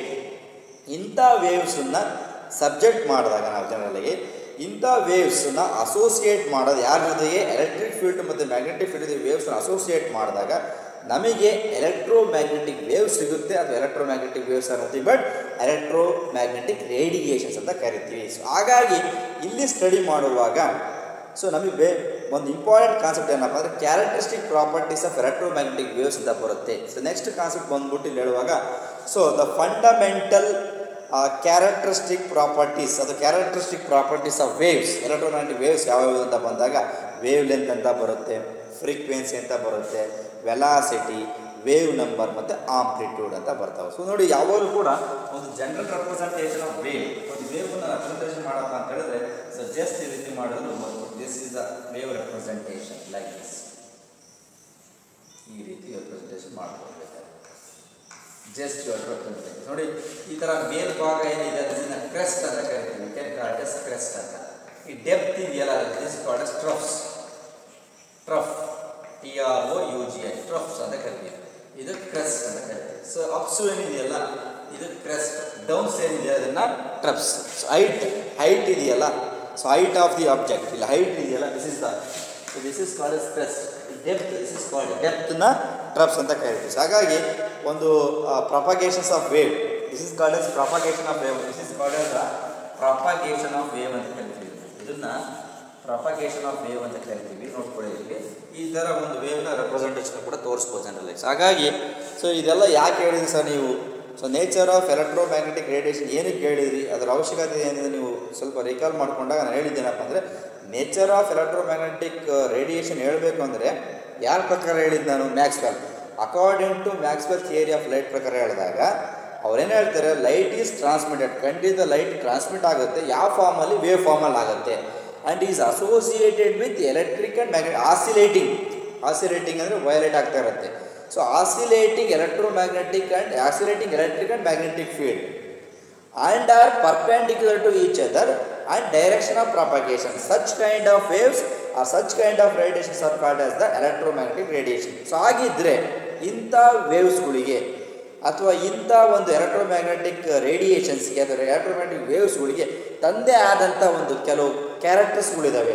ಆ characteristic ಪ್ರಾಪರ್ಟೀಸ್ಗಳು ಯಾವುವು ಅಂತ ನೋಡಿದಾಗ ಅದಕ್ಕೆ ತಂದೇ ಆದ ವೇವ್ ಲೆಂತ್ ಇರುತ್ತೆ, ಒಂದು ಫ್ರೀಕ್ವೆನ್ಸಿ ಇರುತ್ತೆ, ವೆಲಾಸಿಟಿ ಇರುತ್ತೆ, ವೇವ್ ನಂಬರ್ ಇರುತ್ತೆ, ಮತ್ತು ಆಂಪ್ಲಿಟ್ಯೂಡ್ ಇರುತ್ತೆ ಅಂತ ಬರುತ್ತೆ. ಆ 5 ಟರ್ಮ್ಸ್ ನಾವೇಂತ ಕರಿತೀವಿ ಅಂದರೆ ಫಂಡಮೆಂಟಲ್ ಕ್ಯಾರೆಕ್ಟರಿಸ್ಟಿಕ್ಸ್ ಆಫ್ ವೇವ್ಸ್ ಅಂತ ಕರಿತೀವಿ. What are the fundamental characteristics of waves ಅಂತ ಬಂದಾಗ ನೆನಪಲ್ಲಿ ಇಟ್ಕೊಂಬಿಡಿ, ವೇವ್ ಲೆಂತ್ ಅಂತ ಬರುತ್ತೆ. ಈ ರೆಪ್ರೆಸೆಂಟೇಷನ್ ತೋರಿಸಿದ general representation of the wave ಅಂತ ಕರಿತೀನಿ. ಇಲ್ಲಿ ಏನು ಪ್ರಾಪರ್ಟೀಸ್ ನಾವು ಸ್ಟಡಿ ಮಾಡ್ಬೋದು ಅಂತ ಹೇಳಿದಾಗ ಒಂದೊಂದೇ ನಾವು ನೋಡ್ತಾ ಹೋಗೋದಾದರೆ, ಸೊ ಇಲ್ಲಿ ನೆಕ್ಸ್ಟ್ ನಾನೀಗ ಕ್ಲಿಯರ್ ಆಗಿದೆ ಅಂತ ಅಂದ್ಕೊಂಡಿದ್ದೀನಿ. ಸೊ ನೇಚರ್ ಆಫ್ ಎಲೆಕ್ಟ್ರೋಮ್ಯಾಗ್ನೆಟಿಕ್ ರೇಡಿಯೇಷನ್ಸ್ನ ಹೇಳಿದ್ದು ಯಾವುದಕ್ಕೋಸ್ಕರಪ್ಪ ಅಂತ ಹೇಳಿದಾಗ, so what are electromagnetic radiation ಅಂತ ಕೇಳಿದರೆ, the radiations associated with oscillating electric field and magnetic field is called as the electromagnetic radiations, ಅದು ಎಲೆಕ್ಟ್ರೋಮ್ಯಾಗ್ನೆಟಿಕ್ ವೇವ್ಸ್ ಅಂತ ಕೂಡ ಕರೀಬೋದು. So what are the characteristic fundamental characteristic properties of waves ಅಂತ ಹೇಳಿದಾಗ, so ಒಂದೊಂದು study ಮಾಡ್ತಾ ಹೋಗೋಣ. The first property is called as wavelength ಅಂತ ಬರುತ್ತೆ. ಸೊ ಮೊದಲನೇ ಪ್ರಾಪರ್ಟಿ ಯಾವ್ದು ಬರುತ್ತಿದೋ? Wave length. ನೋಡಿ, ಇದು general representation of the propagation of wave. ಒಂದು ವೇವಿನ ಜನರಲ್ ರೆಪ್ರೆಸೆಂಟೇಷನ್ ನಾನು ಬರ್ತೀನಿ. This is the propagation of wave ಅಂತ ಕೂಡ ನಾವು ಹೇಳ್ತೀವಿ. ಏನು ಅಪ್ ಇದೆಯಲ್ಲ ಇದನ್ನು ನಾವು ಕ್ರಸ್ಟ್ ಅಂತ ಕರಿತೀವಿ, ಈ ಡೌನ್ ಇರೋದನ್ನು ಟ್ರಫ್ಸ್ ಅಂತ ಕೂಡ ನಾವು ಹೇಳ್ತಾ ಹೋಗ್ತೀವಿ. ಸೊ ಹಾಗಿದ್ರೆ ವೇವ್ ಲೆಂತ್ ಅಂದರೆ ಏನು? ವಾಟ್ ಈಸ್ ವೇವ್ ಲೆಂತ್ ಅಂತ ಹೇಳಿದಾಗ ಇಲ್ಲಿ ಹೇಳ್ತಾರೆ ಅವರು, so distance between 2 neighbouring crest. ನೋಡಿ, ಡಿಸ್ಟೆನ್ಸ್ ಬಿಟ್ವೀನ್ ಇದ್ರ ಮಧ್ಯೆ ಇದೆಯಲ್ಲ ನೋಡಿ, ಇದು ಕೂಡ ಕ್ರೆಸ್ಟ್, ಇವೆರಡರ ಮಧ್ಯೆ ಇದೆಯಲ್ಲ distance. So this distance is called as wave length. What is wave length ಹೇಳಿದ್ರೆ, ದ ಡಿಸ್ಟೆನ್ಸ್ ಬಿಟ್ವೀನ್, ನೋಡಿ ಇಲ್ಲಿ ದ ಡಿಸ್ಟೆನ್ಸ್ ಬಿಟ್ವೀನ್ 2, ನೋಡಿ 2, ಇಲ್ಲೊಂದಿದೆ ಇಲ್ಲೊಂದಿದೆ, 1 2 ಇವೆರಡು ಕೂಡ ಈಗ ಹೇಳ್ಕೋಬಹುದು. The distance between 2 neighbouring, the distance between 2 neighbouring, so the distance between 2 neighbouring crest or troughs ನೋಡಿ ಹೇಳ್ಬೋದಾ? ಈಗ ನೋಡಿ ಇಲ್ಲಿ ವಾಟ್ ಈಸ್ ವೇವ್ ಲೆಂತ್ ಅಂತ ಹೇಳಿದಾಗ, the distance between any to, ಇದು ಕೂಡ ಅಷ್ಟೇ, the distance between any to crest ಅಥವಾ ಡಿಸ್ಟೆನ್ಸ್ ಬಿಟ್ವೀನ್ ಎನಿ ಟು ಟ್ರಫ್ಸ್, ಯಾವ್ದಾದ್ರು ತೊಗೋಬೋದು, ತೊಂದರೆ ಇಲ್ಲ. ಸೊ ಕ್ರೆಸ್ಟ್ ಅವರು ತೊಗೊಳ್ಳಿ ಅಥವಾ ಟ್ರಫ್ಸ್ ಅವರು ತೊಗೊಳ್ಳಿ. ಕ್ರೆಸ್ಟ್ ಅಂತ ಹೇಳಿದ್ರೆ ಅಪ್ಪರ್ ಪೋರ್ಷನ್ನು, ಟ್ರಫ್ಸ್ ಅಂತ ಹೇಳಿದ್ರೆ ಲೋಯರ್ ಪೋರ್ಷನ್. ಇದೊಂದು ಪಾಯಿಂಟ್ ನಿಮ್ಗೆ ನೆನಪಿರಲಿ. ಸೊ ಹಾಗಾಗಿ ವಾಟ್ ಈಸ್ ವೇವ್ ಲೆಂತ್ ಅಂತ ಕ್ವಶನ್ಸ್ ಕೇಳಿದ್ರೆ, ಸೊ ವೇವ್ ಲೆಂತ್ ಅಂದರೆ ದ ಡಿಸ್ಟೆನ್ಸ್ ಬಿಟ್ವೀನ್ 2 ನೈಬರಿಂಗ್ ಹತ್ರ, ನೋಡಿ the distance between 2 neighbouring crest or 2 neighbouring troughs, ಅಥವಾ ನೈಬರಿಂಗ್ ಕ್ರೆಸ್ಟರ್ ಇರ್ಬೋದು ಇಲ್ಲ ನೈಬರಿಂಗ್ ಟ್ರಫ್ಸರ್ ಇರ್ಬೋದು. The distance between 2 neighbouring crest or 2 neighbouring troughs ಅಂತ ಕೂಡ ಹೇಳ್ತೀವಿ. So this can be denoted by lambda, ಈ ಥರ ಕರಿತೀವಿ ನಾವು, ಲ್ಯಾಂಬ್ಡಾ ಅಂತ ಕೂಡ ಹೇಳ್ತೀವಿ. ವರ್ಷ ಬರ್ತಾ ಇದ್ದೀನಿ, ಈ ರೀತಿ ಸಿಂಪಲ್ ನಾವೇಂತ ಕರಿತೀವಪ್ಪ ಅಂದರೆ, so wavelength can be denoted by lambda ಅಂತ ಕೂಡ ಕರಿತೀವಿ. So this wavelength can be expressed in terms of angstrom ಅಂತ ಕೂಡ ಹೇಳ್ತೀವಿ. ಒಂದು ಯೂನಿಟ್ ಇದೆಲ್ಲ, so we can call it as angstrom ಅಂತ ಹೇಳ್ತೀವಿ, ಆಂಗ್ಸ್ಟ್ರಾಮ್ ಅಂತ ಕರಿತೀವಿ. ಇದನ್ನು ಸಿಂಬಲಲ್ಲಿ ಈ ಥರ ತೋರಿಸ್ತೀವಿ, 8 ಡಿಗ್ರಿ ಥರ ತೋರಿಸ್ತೀವಿ, ಆಂಗ್ಸ್ಟ್ರಾಮ್ ಅಂತ ಕರಿತೀವಿ. ಇನ್ನೂ ಒಂದು ಬೇಕಾದ್ರ ಮೇಲೆ ನ್ಯಾನೋಮೀಟರ್ ಅಂತ ಕೂಡ ಕರಿತೀವಿ, ನ್ಯಾನೋಮೀಟರ್ ಬರೀ ಮೀಟರ್ ಕೂಡ ಎಕ್ಸ್ಪ್ರೆಸ್ ಮಾಡ್ತಾರೆ, ಮೀಟರ್ ಅಂತ. ಓಕೆ, ಸೊ ನೋಡಿ, this wavelength can be expressed in 2 units, angstrom ಮತ್ತು ಇನ್ನೊಂದು ಯಾವುದು ನ್ಯಾನೋಮೀಟರ್, ಅದು NM ಅಂತ. So nanometre can be NM ಅಂತ ಕೂಡ ಕರಿತೀವಿ, NM small NM is the nanometre ಅಂತ. ಸೊ ಹಾಗಾಗಿ 1 ಆಂಗ್ಸ್ಟ್ರಮ್ ಇಸ್ ಈಕ್ವಲ್ ಟು ನೋಡಿ ಹೇಳ್ತಾರೆ. So 1 angstrom is equal to 10 to the power of minus 10 metre. ಅದೇ ರೀತಿ 1 nanometre is equal to 10 to the power of minus 9 metre ಸರಿ ಸಮ ಅಂತ ಹೇಳ್ತಾರೆ. So 1 angstrom is equal to 10 to the power of minus 10 metre. So 1 nanometre is equal to 10 to the power of minus 9 metre ಆಗಿರುತ್ತೆ. So ಹಾಗಾಗಿ ಈ wavelengths can be expressed in terms of angstrom ಮತ್ತೊಂದು ಯಾವುದು nanometre express ಮಾಡ್ತಾರೆ. ಇಷ್ಟು ನೆನ್ಪಿಟ್ಕೊಂಡ್ರೆ ಸಾಕು. ಮೊದಲನೇ property ಏನು ಹೇಳು, ವೇವ್ ಲೆಂತ್ ಅಂದರೆ ಏನು, the distance between any two neighbouring ಅಥವಾ the distance between any two neighbouring crest or troughs. It can be denoted by lambda. It can be expressed in terms of the angstrom or nanometer. 1 angstrom is equal to 10 to the power of minus 10 meter. 1 nanometer is equal to 10 to the power of minus 9 meter ಆಗಿರುತ್ತೆ. ಇದು ನಾವೇನಂತ ಕರಿತೀವಪ್ಪ ಅಂತ ಹೇಳಿದ್ರೆ we can call it as the wavelength ಅಂತ ಕರಿತೀವಿ. This is the first characteristic property of the wave ಅಂತ ನಾವು ಹೇಳ್ತಾ ಹೋಗ್ಬೋದು. ಸೊ ಅದಾಗಿದ್ರೆ ಎರಡನೇ ಪ್ರಾಪರ್ಟಿ ಬಂದ್ಬಿಟ್ಟು frequency. The second one is called frequency. ಎರಡನೇದು ನೋಡಿ ಇಲ್ಲಿ, the second one is frequency. The second one is the frequency ಅಂತ ಕರೀತೀವಿ. So what is frequency? Frequency ಅಂದರೆ ಹೆಂಗೆ ಹೇಳ್ತೀರಾ, the number of waves passing through a particular point in 1 second. 1 ಸೆಕೆಂಡಲ್ಲಿ ಎಷ್ಟು ನಂಬರ್ ಆಫ್ ವೇವ್ಸ್ಗಳು ಒಂದು ಪರ್ಟಿಕ್ಯುಲರ್ ಪಾಯಿಂಟಿಂದ ಪಾಸ್ ಆಗ್ತಾವೋ that we can call it as the frequency. The number of waves ನೋಡಿ, number of waves passing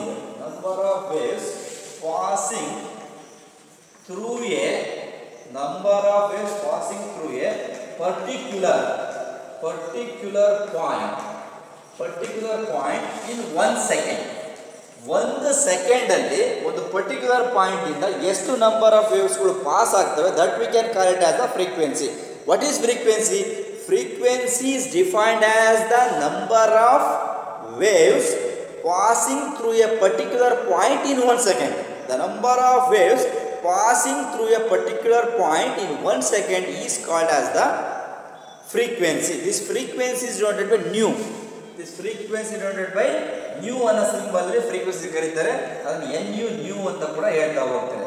This frequency can be denoted in nu and it can be expressed in cycle per second ಅಂತ ಕೂಡ ಹೇಳ್ತಾರೆ ಮತ್ತು hertz ಅಂತ ಕೂಡ ಹೇಳ್ತಾರೆ. cycle unit is cycle per second ಅಂತ ಹೇಳ್ತಾರೆ. ಅದನ್ನ ಬುಕ್ಕಲ್ಲಿ CPS ಅಂತ ಕೂಡ ಹೇಳ್ತಿದ್ದಾರೆ, cycle per second. ಇನ್ನೊಂದು ಯೂನಿಟ್ ಇದೆ, ಅದನ್ನ hertz ಅಂತ ಕೂಡ ಹೇಳ್ತಿದ್ದಾರೆ. ಹರ್ಟ್ಸ್ ಅಂತ ಕರಿತೀವಿ, ಇದನ್ನು HZ ಅಂತ ಕೂಡ ಹೇಳ್ತಾವೆ. ಅರ್ಥ ಆಗಿದೆ ಅಂತ ಅನ್ಕೊಂಡಿದ್ದೀನಿ. Wave length is clear, frequency is clear. What is frequency ಅಂತ ಹೇಳಿದಾಗ ಎಷ್ಟು ನಂಬರ್ ಆಫ್ ವೇವ್ಸ್ಗಳು ಒಂದು ಪರ್ಟಿಕ್ಯುಲರ್ ಪಾಯಿಂಟಿಂದ 1 ಸೆಕೆಂಡಿಗೆ ಪಾಸ್ ಆಗಬೇಕು. 1 ಸೆಕೆಂಡಿಗೆ, 1 ಮಿನಿಟ್ ಅಲ್ಲ, 1 ಸೆಕೆಂಡಿಗೆ ಪಾಸ್ ಆಗಬೇಕು. That we can call it as the frequency ಅಂತ ಕರಿತೀವಿ. ಆ ಫ್ರೀಕ್ವೆನ್ಸಿನ ಡಿನೋಟ್ ಮಾಡಲಿಕ್ಕೆ ನ್ಯೂ ಅಂತಕ್ಕಂಥ ಒಂದು ಸಿಂಬಲ್ನ ಬಳಸ್ಕೊತೀವಿ. ಆ ಫ್ರೀಕ್ವೆನ್ಸಿ ಎಕ್ಸ್ಪ್ರೆಸ್ ಮಾಡೋದು ಯಾವುದಪ್ಪ ಅಂತಂದರೆ ಸೈಕಲ್ಸ್ ಪರ್ ಸೆಕೆಂಡ್ ಅಂತ ಕೂಡ ಕರಿತೀವಿ, ಅಥವಾ ಅದಕ್ಕೆ ನಾವು ಹರ್ಟ್ಸ್ ಅಂತ ಕೂಡ ಯೂಸ್ ಮಾಡ್ತೀವಿ. This is the second characteristic property. ಇದು ಎರಡನೇ ಕ್ಯಾರೆಕ್ಟರ್ ಆಗಿರುತ್ತೆ. ಮೂರನೇದೇನು, ವೇವ್ ನಂಬರ್. ಮೂರು velocity. Third is called first wavelength, ಎರಡನೇ frequency, second and third is called velocity. ಇದು same. Velocity distance travelled by a wave in 1 second. 1 ಸೆಕೆಂಡಲ್ಲಿ ಒಂದು wave ಎಷ್ಟು ದೂರ ಟ್ರಾವೆಲ್ ಮಾಡುತ್ತಲ್ಲ that is called as velocity. Distance travelled by a wave in 1 second. ನೋಡಿ ಇಲ್ಲಿ, distance travelled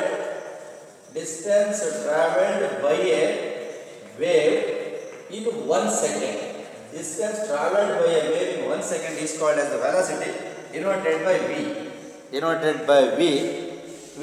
The velocity of all electromagnetic radiations. The velocity of all electromagnetic radiations in space or vacuum. In space or vacuum is the same as that of 3 into 10 to the power of 8 meter per second inverse. Is same of velocity of light. ಸರಿನಾ? ಇಲ್ಲಿ velocity of all electromagnetic radiations in space ಅಲ್ಲಿ ಇರ್ಬೋದು ಅದು vacuum ಇರ್ಬೋದು is similar to the velocity of light or speed of light. The value is 3 into 10 to the power of 8 meter per second. Clear? So ಹಾಗಾಗಿ ವೆಲಾಸಿಟಿನ express ಮಾಡೋದು ಯಾವುದಪ್ಪ ಅಂದರೆ metre per second inverse. Velocity can be expressed in metre per second inverse ಇಂದ ಅದನ್ನು express ಮಾಡ್ತೀವಿ. This is the third character for waves. ಮೂರನೇದು ಈಗ wave number, sorry fourth one is called wave number. The fourth one is called as the wave number. Okay. So what is wave number? Wave number ಅಂದರೆ ಏನು general ಆಗಿ? This wave number ಅಂತ ಹೇಳಿದಾಗ so the number of wavelengths of per unit length. The number of wavelengths per unit length. The number of wavelengths per unit length and is equal to the reciprocal of wavelength ಅಂತ ಕರೀತಾರೆ. ಏನು ಅರ್ಥ ಆಗಿಲ್ಲ ಅಂತ ಹೇಳಿದ್ರೆ ಇಲ್ಲಿ ನೋಡ್ಕೊಳ್ಳಿ ಇಲ್ಲಿ. So what is wave number ಅಂತ ಕರೆದಾಗ ಈ ಒಂದು ವೇವ್ ಇದೆ, just representation like this. ಇಲ್ಲಿ ಇದೆಯಲ್ಲ, this distance is called as the, ಇದು ಎರಡು ಡಿಸ್ಟೆನ್ಸ್ ಇದೆಯಲ್ಲ, this distance is called as wavelength. ಇಂಥ ವೇವ್ಲೆಂತ್ನ per unit length is called as a wave number. ಈ ಒಂದು ಲೆಂತಲ್ಲಿ ಎಷ್ಟು ನಂಬರ್ ಆಫ್ ವೇವ್ಸ್ ಕವರ್ ಆಗಿದೆ that is called as wavelength ಅಂತ ಕರಿತೀವಿ. ವಾಟ್ ಈಸ್ ವೇವ್ ಲೆಂತ್ ಅಂತ ಹೇಳಿದಾಗ the number of wavelength per unit length. The number of wavelength per unit length. ಈ ಏರಿಯಾದಲ್ಲಿ ಎಷ್ಟು ನಂಬರ್ ಆಫ್ ವೇವ್ಲೆನ್ಸ್ಗಳು ಕವರ್ ಆಗಿದ್ದಾವೆ, ಒಂದು ಪರ್ಟಿಕ್ಯುಲರ್ ಏರಿಯಾದಲ್ಲಿ ಎಷ್ಟು ಜನ ಸೇರಿದ್ದಾರೆ, ಎಷ್ಟು ಜನ ವೇವ್ಸ್ಗಳು ಸೇರಿದ್ದಾವೆ, that is called as the wave numbers. How many number of waves are there in the particular area. ಯಾವುದೋ ಒಂದು ಏರಿಯಾದಲ್ಲಿ ಯಾವುದೋ ಒಂದು ಫಂಕ್ಷನ್ ನಡೀತಾ ಇದೆ, how many numbers are there, how many members are there, ಜನರಲ್ಲಿ ಎಷ್ಟು ಜನ ಸೇರಿದ್ದಾರೆ, that is called as the wave numbers. ಅದು ಲೆಂತ್ ಇರಬೇಕು. ಒಂದೇ ಕಡೆಯಲ್ಲಿ ಒಂದು ದೊಡ್ಡ ರೂಮ್ ಇದೆ, ಎಷ್ಟು ಜನ ತುಂಬೋದು, ರೂಮಲ್ಲಿ 50 ಜನ ತುಂಬೋದು ಜನರಲ್ಲಿ, that is called as, that is the numbers, wave numbers. ಒಂದು ಪರ್ಟಿಕ್ಯುಲರ್ ಏರಿಯಾ ಅಥವಾ ಒಂದು ಪರ್ಟಿಕ್ಯುಲರ್ ಜಾಗದಲ್ಲಿ ಎಷ್ಟು ನಂಬರ್ ಆಫ್ ವೇವ್ಸ್ ಕವರ್ ಆಗಿದೆ that is called as the wave number ಅಂತ ಕರಿತೀವಿ. ವಾಟ್ ಈಸ್ ವೇವ್ ನಂಬರ್ ಅಂತ ಹೇಳಿದಾಗ ಇಲ್ಲಿ ಹೇಳುವ the number of wavelength per unit length. The number of wavelength per unit length is called as the wave number denoted by new bar ಅಂತ ಕರಿತೀವಿ. So this wave number can denoted by ಅಂತ ಕರಿತೀವಿ, ಇದನ್ನ new bar ಅಂತ ಕೂಡ ಕರಿತಾ ಹೋಗ್ತೀವಿ. ಅದರ ಯೂನಿಟ್ ಬೇಕಾದ್ರೆ ಸೆಂಟಿಮೀಟರ್ ಯೂನಿವರ್ಸು, ಮೀಟರ್ ಯೂನಿವರ್ಸ್ ಅಂತ ಕೂಡ ಹೇಳ್ತೀವಿ.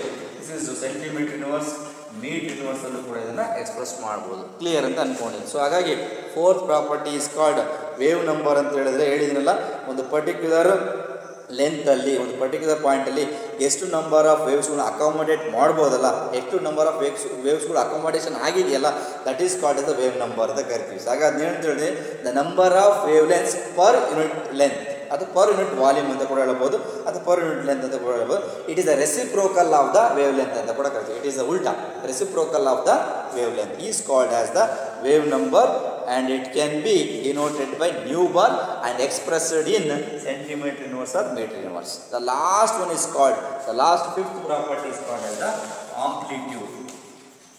The fifth property is called as amplitude. Then small a ಅಂತ ಕೂಡ ಕರೀತೀವಿ. What is amplitude ಅಂತ ಹೇಳಿದ್ರೆ height of the crest or depth of a trough is called as the amplitude ಅಂತ ಕರಿತಾ ಹೋಗ್ತೀವಿ. ಸೊ ಇದನ್ನು ಬೇಕಾದ್ರೆ ಹೈಟ್ ಅಂತ ನಾವು ಹೇಳುವಾಗ ಯಾವುದಾದ್ರು ತಗೊಳ್ಳಿ, ಹೈಟನ್ನು ಯಾವುದಾದ್ರು ಮೆಜರ್ ಮಾಡ್ತೀವಿ ನಾವು, ಲೆಂತ್ ಅಂತ ಕೂಡ ಹೇಳ್ಕೊಳ್ತೀವಿ. ಹೈಟ್ ಇರ್ಬೋದು ಅಥವಾ ಡೆಪ್ತ್ ಇರ್ಬೋದು. So we can call it as the amplitude. Clear. So ಹಾಗಾಗಿ ವಾಟ್ ಈಸ್ ಆಂಪ್ಲಿಟ್ಯೂಡ್ ಅಂತ ಹೇಳಿದ್ರೆ height of a crest or depth of a trough is called as the amplitude. Clear. So these are the important fundamental characters of waves ಅಂತ ಹೇಳಿದ್ರೆ wavelength ಆದಮೇಲೆ frequency, velocity, wave number and amplitude. So ಇವಿಷ್ಟನ್ನು ಕೂಡ ಇವತ್ತಿನ ಕ್ಲಾಸಲ್ಲಿ discuss ಮಾಡಿದ್ವಿ. So next ಕ್ಲಾಸಲ್ಲಿ electromagnetic ಸ್ಪೆಕ್ಟ್ರಮ್ನ ಡಿಸ್ಕಸ್ ಮಾಡೋಣ. ಓಕೆ, ಇವತ್ತಿನ ಕ್ಲಾಸಲ್ಲಿ Rutherford model of an atom, drawbacks of Rutherford model of an atom, ಅದರ ಜೊತೆಗೆ ನೇಚರ್ ಆಫ್ ಎಲೆಕ್ಟ್ರೋಮ್ಯಾಗ್ನೆಟಿಕ್ ರೇಡಿಯೇಷನ್ಸ್, ಅದರ ಜೊತೆಗೆ fundamental characters of electromagnetic radiation, fundamental characters of waves. ಅದರಲ್ಲಿ ಯಾವುದು wavelength, frequency, velocity, wave number ಮತ್ತು amplitude study ಮಾಡಿದ್ದೀವಿ. Next ಕ್ಲಾಸಲ್ಲಿ electromagnetic ಸ್ಪೆಕ್ಟ್ರಮ್ನು ಕೂಡ ಸ್ಟಡಿ ಮಾಡ್ತಾ ಹೋಗೋಣ. So okay.